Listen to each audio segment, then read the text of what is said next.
annexation. The path to a just and lasting peace is known. It is enshrined in UN resolutions. It must now become a reality for the benefit of all. And I thank you very much, Mr. President and dear colleagues. I thank the permanent observer of the observer state of Palestine for the statement and for the kind words addressed to my delegation, as well as to delegations of outgoing members. I now give the floor to the representative of Israel. Thank you, Mr. President. I would like to thank Mr. Al-Akbarov for his briefing and his work on the ground. On Sunday, the 14th of December, the first night of Hanukkah, a terrorist attack took place at the iconic Bondi Beach in Sydney, Australia. At 6:47 p.m. local time, two terrorists opened fire on Jewish people gathered to celebrate. Among the victims were a rabbi, a 10-year-old child, a Holocaust survivor. 3 generations targeted by the same hatred and terror. Those killed also included an 82-year-old woman from Slovakia and a 27-year-old Jewish engineer from France. This grief does not belong to one community or one country alone. It reaches into nations represented in this chamber today. It reminds us that hatred and terror, once unleashed, do not stop at borders. In the midst of that horror, there was also courage. A Muslim, father of 2, Ahmad al-Ahmad, rushed forward, stopped one of the terrorists and wrestled the weapon from his hands. His actions saved lives. They showed what moral courage looks like when it matters most. This attack did not come out of nowhere. From the steps of the Opera House to the arches of the Harbor Bridge, incitement was visible. Hate was normalized. Inflammatory slogans were dismissed.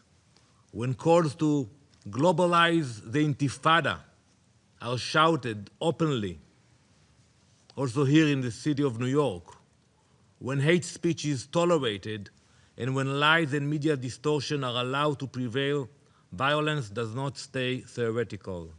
Jew hatred festers. Extremists are emboldened. Let this attack be a wake-up call, not just for Australia and its government, but for every country represented here. When words of hate are left unchecked, terror does not retreat, it advances. Israel remains committed to confronting terror wherever it appears. We will not look away, we will not be silent, we are not afraid. We stand with the Australian Jewish community and all those who refuse to accept hatred, lies, and violence as the new normal. Hanukkah is a festival of light. It reminds us that even a small light can push back great darkness. We will never dim our light. Mr. President, as the year draws to a close, people around the world begin to reflect. They take stock of what worked, what failed, and what they want to do differently in the year ahead. That is why at this time of year, people set New Year's resolutions, not just to declare intention, but to change outcomes. That is the spirit in which Israel comes before this council today. Looking back over the past year, it is clear what worked for our region and what did not. What worked was a decisive leadership and moral clarity shown by Israel and its allies, especially the United States. Sustained diplomatic and military pressure delivered real ceasefires and created leverage for change. What did not work was hypocrisy and imbalance. Obsessive debates over Israel's right to defend itself here in the Security Council. Political theater in the General Assembly. The weaponization of the ICC and the ICJ did not advance peace or improve humanitarian outcomes. Across our region and beyond it, the lesson is clear. Anti-Semitic hate fuels terror, and terror spreads when it is excused. So today, Israel is putting forward 5 New Year's resolutions for the Security Council to support a new regional reality: no terror, greater accountability, and deeper cooperation across the Middle East. The first resolution takes us to Gaza. 2 things must happen immediately. First, the last fallen hostage in Hamas captivity, Ran Gvili, must be returned. Second, Hamas must be disarmed. 2025 saw Israel achieve what many said was impossible. All living hostages are home now for Hanukkah. Many of our fallen hostages have been returned and given the dignity of a proper burial, but our struggle is not over. Hamas continues to hold the remains of one fallen hostage, Sergeant Major Ran Gvili. Last week, I met with his family in Israel. I saw their pain, but I also saw their strength and resilience. They are not asking for statements or sympathy. They are asking for dignity, for their son to be returned home for a proper burial. The reality is this: we know, we have the intel, that Hamas and Palestinian Islamic Jihad, they know where Ran Gvili's remains are, and we showed it to the mediators. They can recover and return them. They deliberately choose not to. They choose to violate the ceasefire. This council itself has recognized the path forward when it endorsed President Trump's peace plan. But progress cannot be made while Ran Gvili remains in Gaza. It cannot move forward while Hamas remains armed. There is no future to Gaza while a terrorist organization controls it. You cannot rebuild a society while terror dictates daily life. This is not just an Israeli demand. It is a regional necessity. Hamas must be disarmed fully and permanently. From Gaza to Lebanon. I know many of you visited Lebanon a few weeks ago. You met officials there.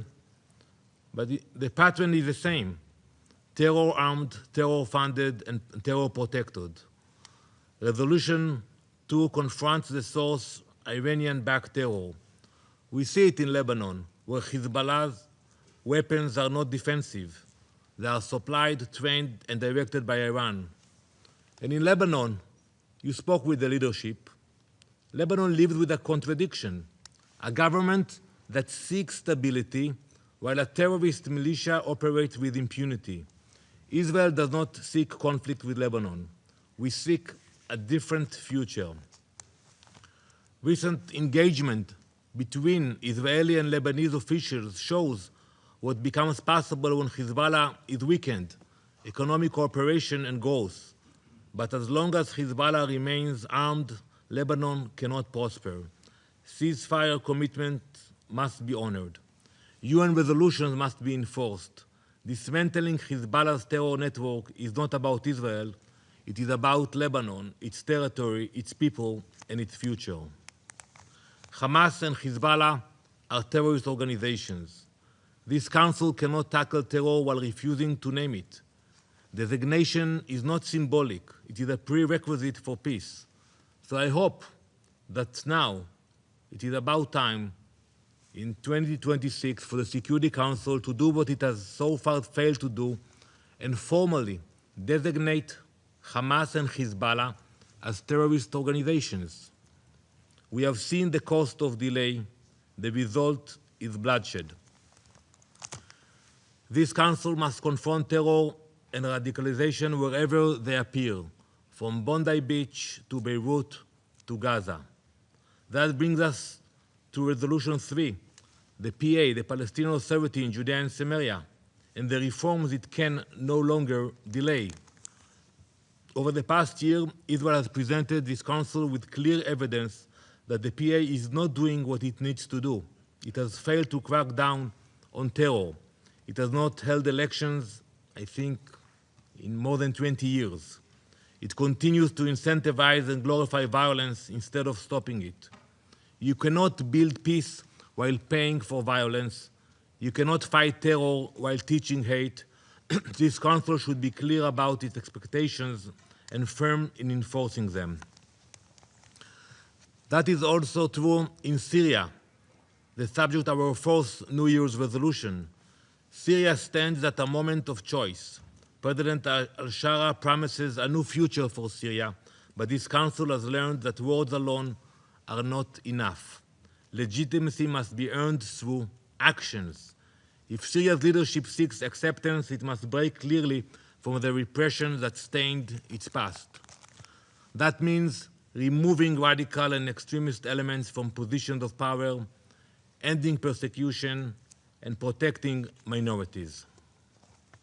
Our final New Year's resolution looks into the future of the region as a whole and the great hopes we have for it. The Abraham Accords prove that when countries choose pragmatism over rejectionism, the results are real. Normalization brought cooperation in trade, technology, agriculture, and security. The international community should encourage further normalization, deepen existing partnerships, support regional frameworks that reward cooperation rather than extremism. Mr. President, the 5 New Year's resolutions I have set out today